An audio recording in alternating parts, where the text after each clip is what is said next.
Alright, here we are talking about our notes for 11.6, area of regular polygons. Now, the reason you would want to do this, we've been finding area of different figures, but, what if you've got a pentagon or an octagon, something with multiple sides? This works for all of those types of figures. Regular meaning all sides are the same, all angles are the same. You would have to use this in any type of construction, architecture, landscaping, design, that you're looking at the particular space of an unfamiliar shape. All right. So regular sides and angles are congruent. Look at these are some typical polygons that are regular that we've just, if it's got 3 sides, it's a regular triangle, we call it equilateral. And if it's got 4 sides, we call it a square. 5 sides, no matter if it's regular or not, we call it a pentagon. And 6 sides, we call it a hexagon. Keep in mind, all angles are the same, so look about the angles. Remember that there's 180 degrees in a triangle. Divide that by 3, so each angle is 60 degrees. And in a square, we all know that the angles are 90 degrees. And after 8, we discussed finding the degree of angles in regular polygons. Pentagon is 108 degrees, all of these being the same. And 120 degrees.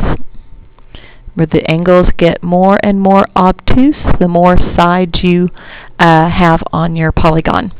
Now, can these shapes be regular polygons? So looking at these, you've got all the sides are the same. But notice the angles are not. So this is an absolute no. All angles are not congruent. Okay, I'm going to just put a big line through the congruent. It means not congruent. And same thing here. No, this cannot be regular because all angles are not congruent. Here, it's not regular for 2 reasons. All sides are not equal, so all sides not equal, and all angles aren't equal either for that matter. And then this is a circle. It can't be a regular polygon because it's not even a polygon. All right, so anything round can't be considered a polygon. All right, now we're going to talk about the formula. You use the same formula for any regular polygon, be it a triangle, square, pentagon, hexagon, dodecagon. This is the formula you would use. Now, we do have other formulas for finding areas of triangles and squares, but all of these can be used with this particular formula. This is on the tax formula chart. It is on the tax test, so it is something you want to pay attention to. So the area for a regular polygon looks like this. Capital A is for area, 1/2 capital P, little a. Or A is equal to capital P times little a divided by 2. We can put the 1/2 or divide by 2 just like we do a triangle, a rhombus, and a kite formula. All right, now you got to know what these letters stand for. A, of course, is area of the figure. The capital P is your perimeter, and anytime you see a capital P on the formula chart, that is for your perimeter. And the little a, this is what you need to pay attention to. This is a new word. It's called an opossum, and it's not an animal that I'm lisping on when I say it's not a possum, but an opossum. And an opossum is a line drawn from the center of a figure perpendicular to one of the sides. It can be drawn perpendicular to any of the sides. You've got however many sides you have in a figure, that's how many opossums you can draw. All right, so you need to know the perimeter and you need to know the opossum in order to find the area of a regular polygon. All right, there's going to be some trig ratios and special right triangles mixed in with this, so get ready for it. Backside. Now, what I have here is a hexagon, and we have it what we call inscribed within a circle. Okay, and there's a reason for that. I'm going to talk about that here in a minute. But we have it inscribed in a circle, and we've got little other parts drawn in here, and I'm going to label those parts. The first and foremost is this point right here. This is the center of your hexagon. And notice it is also the center of the circle that's around it. It's kind of easier to find the center if you inscribe the figure in a circle. But we're going to put center of the hexagon. Okay? And then this dotted line right here, this is your apothem. Notice it's drawn perpendicular to the side. Okay, so that's your apothem. Now these lines here, they are both a radius. Because notice that in this circle, a line is drawn from the center to the perimeter of the circle. That's a radius, correct? And notice also that it's drawn from the center of the hexagon to an angle. So we refer to this as a radius even though this hexagon is not a circle. If it were inscribed in a circle, this would be a radius. Okay, now then, the central angle. This is going to be important because the central angle changes depending on how many sides there are to a figure. But this is your central angle right here. Now, what we're going to be doing is looking for different ways to find an apothem or use the apothem to find the length of the sides so that we can find the actual area of this figure. Some things to remember is how many degrees there are all the way around inside this figure. Your central angles, there's a total of 360 degrees. Total of 360 degrees in central angles. Okay, because we'll need that because we'll be using that in this triangle that was formed. All right, and notice that they're right triangles. So anytime you have a right triangle, you can, if it's a special one, you're going to use special right triangle as you can use Pythagorean theorem or you can use trig ratios. So down here, find the degree of the angles. All right, in the diagram, A, B, C, D, E is a regular pentagon inscribed in circle F. That's how you would read this. It says find each angle measure. Okay, so we first start off with angle AFB. AFB.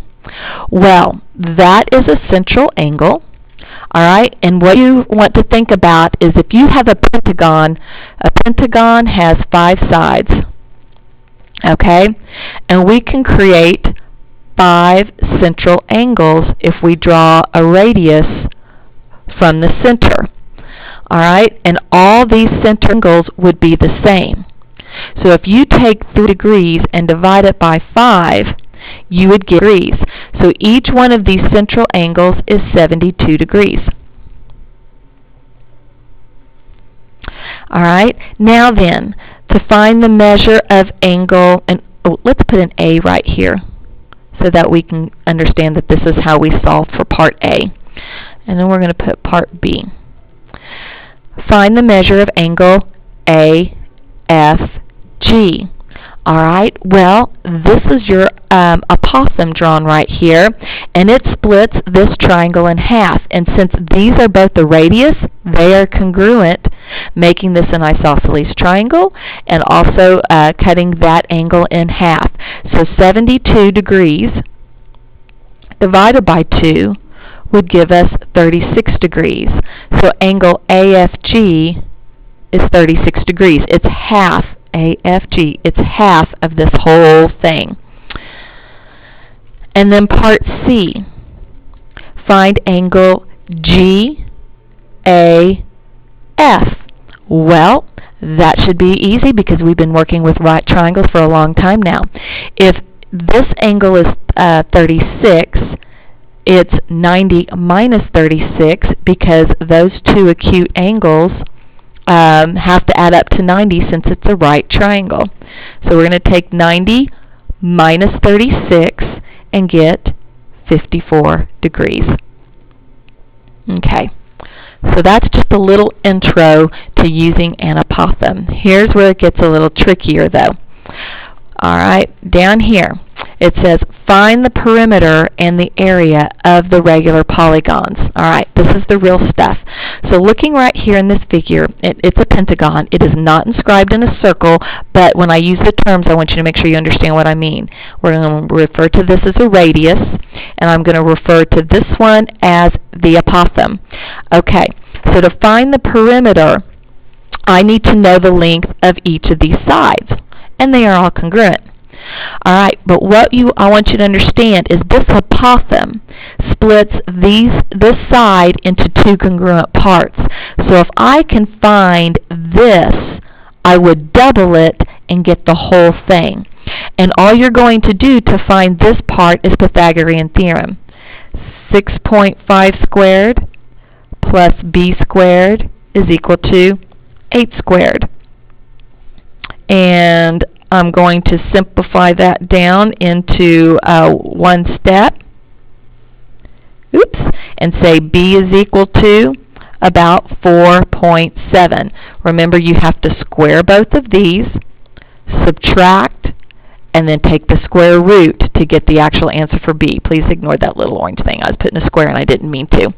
All right, so the length of each side is about 4.7. All right, now, to find the perimeter, oh, I'm so sorry, it's not 4.7, that's just this part right here. Ooh, what did I do wrong? I need to double that to get the whole side. So what's 4.7 times 2 is, let's see, that's 14, 8, 9, 9.4. So each of these is 9.4. Darn, I wish I knew how to edit this. Okay, so all my sides have a length of 9.4. Now, to find the perimeter is 5 sides times 9.4. And 5 times 9.4 is 20, decimal, 45, 46, 47. So 47 units all the way around. All right. Now, to find the area, I found the perimeter, so now I can find the area of this figure. And remember, area is equal to perimeter times the apothem divided by 2. So we've got 47 times 6.5, which is our apothem, divided by 2. And I don't have my calculator out, so I'm going to grab it. And I'm going to say 47 times 6.5 divided by 2. And it's about 152.75 squared. So that equals 152.75 units squared. And this looks super messy. I hate it when I mess up. Okay. Now, that's the purpose of the apothem. Now, let's take a look at this octagon here. All 8 sides, and they all have a length of 7. This is very easy to find the perimeter. So to find the area of this figure, we need to find the perimeter. And so perimeter equals 8 times 7, which is 56. So it's 56 units all the way around. 1, 2, 3, 4, 5, 6, 7, 8, 9, 10. Darn it! It's not an octagon. What is it? It's 10 sides. It's a decagon. Dang it. So we've got 10 times 7, which is 70. I need to look at my answer key, don't I, so I quit messing up. All right, so now then, we've got 70 units. So now to find the area, I need to know my apothem and my perimeter, but I don't have my apothem. So this is what I'm going to have to do. I'm going to put a point in the center, and I'm going to draw my apothem straight down. Remember, that creates a right angle because it's perpendicular. Now, if I were to draw a radius here, okay, I've created this central angle. Now, because there's 10 sides, I'm going to have 10 central angles. So if I take 360 and divide it by 10, I get 36 degrees. Now that 36 degrees is for this entire central angle. So if I look at this as just a right triangle right here, then I'm just going to look at this angle and say this angle is 18 degrees. Both of these together are 36, but this angle right here is 18 degrees. It's very small. Alright, now my purpose for that is I'm going to have to use trig ratios to find the length of my apothem here. Alright, now I know that each side is 7 on my decagon. And so this apothem splits that side in half. So this portion is 3.5. It's half of that. So this is 3.5. This angle is 18, and I'm trying to find the apothem. So let's think about our trig ratios. I know a leg. I have the angle opposite the leg, and I'm trying to find the leg adjacent to that angle. So we have opposite, we're finding adjacent, that's your tangent ratio.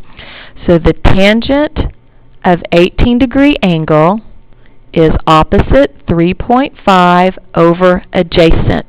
Ooh, we're going back to chapter 7, folks, so let's think sharp. Now I'm going to get my calculator out, and I'm going to make sure it is in degree mode. So we're going to hit mode, and it is not in degree mode.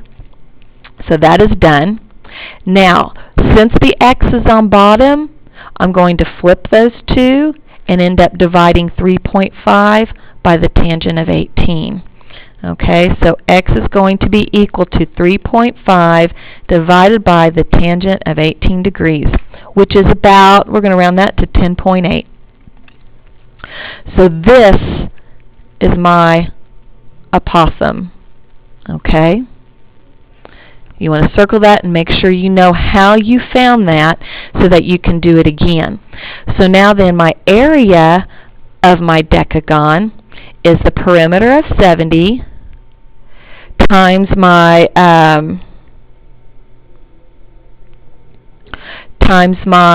apothem of 10.8 divided by 2.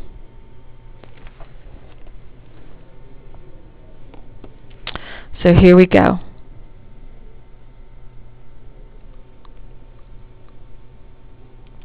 We've got 70 times 10.8 divided by 2. 378 units. Okay? Units squared. Alright, now I'm going to do one more example because this one's tricky. Okay, this whole concept is tricky and new. So now we've got a triangle inscribed in a circle. The apothem is 5 units long, and we have to find the perimeter. So to find the perimeter, we want to find the length of the side. Now, what I'm going to do is I'm going to draw a radius and create me a right triangle here. And when I draw another radius, remember I've created a big central angle. And remember, in a triangle, there's 3 sides, so you're going to have 3 central angles. Alright, so 360 divided by 3 is 120 degrees. So this whole thing's 120, but I'm only dealing with half of it because I'm only looking at this right triangle right here. So this central angle right here is 60 degrees, making this a special right triangle. Since that is my bigger angle, that makes this my bigger side. So this is my long leg. 5 is representing my short leg. And if you remember your special right triangles, that makes this leg 5 square roots of 3. Okay? But that's this portion right here. This portion of the side of the triangle is all 5 square roots of 3.